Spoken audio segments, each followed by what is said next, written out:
My name is Simone Sichon. I'm a Sports Med 3 student at South Dallas High School, and I'm doing a project on injury prevention for plantar fasciitis.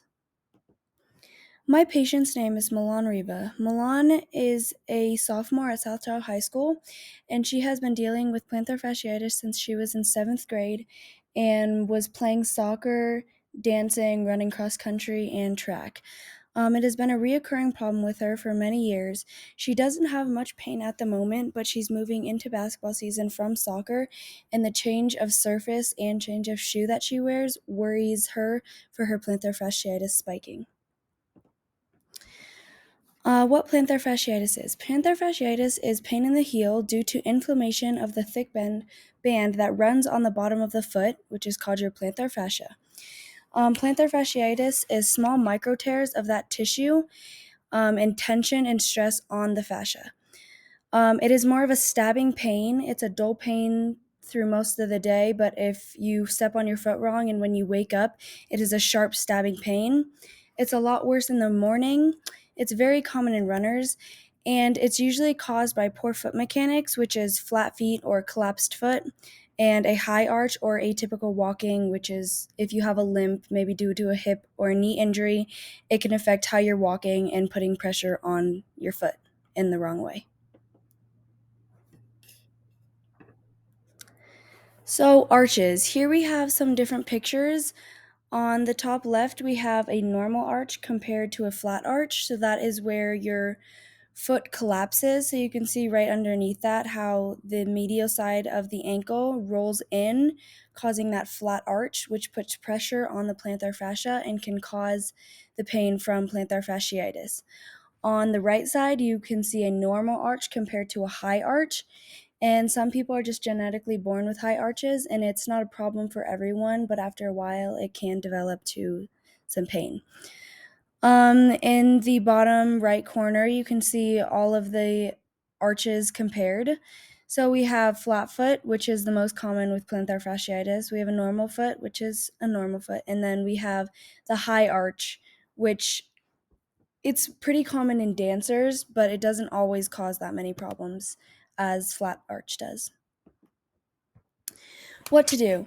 So, if you have plantar fasciitis, the main recommendation is using an ACE plantar fasciitis brace, which keeps your foot at a 90-degree angle all night while you sleep, so all the micro tears in the bottom of your foot can have time to heal, because there's more pain in the morning with plantar fasciitis, because when you sleep and your foot is relaxed and you wake up and flex it and walk on it, all of those little tears that healed while you were sleeping rip again, and it causes a lot of pain.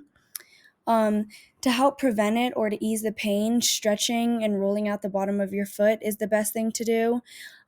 Inserts and having more supportive shoes to help your arch, and it kind of helps with muscle memory. So if you have an insert in your shoes, it helps create that build of the arch that it's supposed to have, and then you can also do arch taping for more support. So for my patient, I tested the navicular drop test and I did dorsiflexion.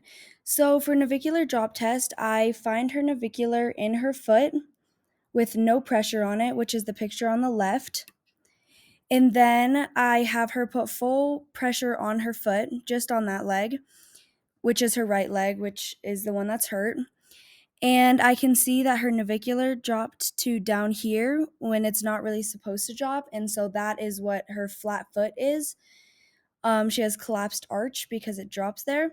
And then for dorsiflexion of her right foot and her right foot is 87 degrees and her left foot is 93 degrees. So we want to get those more even, and we also want to get it to at least 90 degrees so she has more range of motion. For stretches, I had her roll out the bottom of her foot. I did 40 seconds, 2 times on each side. We did calf wall stretch, 40 seconds, 2 times on each side. We did toe pulls, band pulls, and we massaged the bottom of her foot. I had her do this every day before and after she had basketball practice for the 2.5 weeks that we were doing this project. Where are the videos? Some of the videos are not loading, but we have calf wall stretch, we have toe pulls, and we have band pulls. And then there was a video of her rolling out the bottom of her foot and a video of the foot rub, but it's not loading. Um, we had Milan put in these inserts into her basketball shoes and normal shoes to help her with the arch of her right foot, so that it could build more muscle memory and see if it helps with the pain. And she said after the 2 weeks, it overall helped a lot more with the pain and it made it much more comfortable for her. So she's going to keep using the inserts. For the final results, we have here on the left side, on the left picture, we have the same navicular. And then the next one, you can see that it drops less. So she trained herself to be walking without letting her arch collapse as much so that it doesn't cause the pain in her foot. And the inserts helped with that. And then with all the stretches, her dorsiflexion both went up as well. The right is 92 degrees and the left is 94 degrees. Here's the comparison. So the picture on the left shows before the program of the navicular drop test, and the picture on the right shows after. So you can see it's much less of a drop, and you can also see underneath her foot where it's a lot more flat here, and it's more of a natural arch here. My overall thoughts, my patient overall feels more confident in her likelihood of not getting severe plantar fasciitis pain. She has good shoes and inserts, and she knows more about what to do and how to take care of herself now. She knows what stretches she do, and she knows that she can also get help by taping her arch, and she knows that she can roll it all with an ice water bottle and wear the ACE supportive brace. Overall, the project was successful, even though it's hard to have specific data to prove it, but she will keep letting me know her pain levels, and she thinks it was successful. Thank you.